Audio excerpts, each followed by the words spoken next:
खनिज तथा ऊर्जा संसाधन के अंतर्गत अध्याय के अंतर्गत हम जानेंगे भारत के प्रमुख कोयला उत्पादन। देखिए, हम एक ही नक्शे में सारी चीज़ों के बारे में जान सकते थे।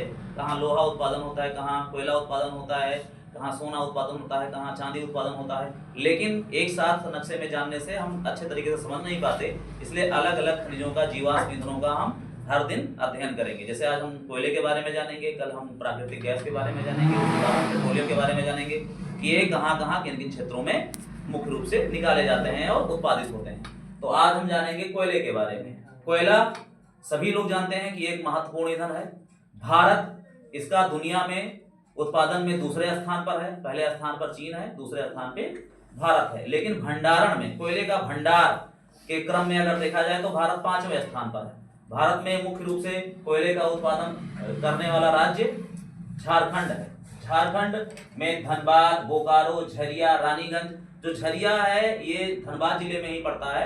ये मुख्य रूप से कोयला उत्पादन का एक क्षेत्र है। पूरे भारत में सबसे अधिक कोयला यानी कि लगभग 60% कोयला निकलता है झारखंड और छत्तीसगढ़ राज्य से। मध्य प्रदेश भी कोयला उत्पादन में अपनी अग्रणी भूमिका निभाता है।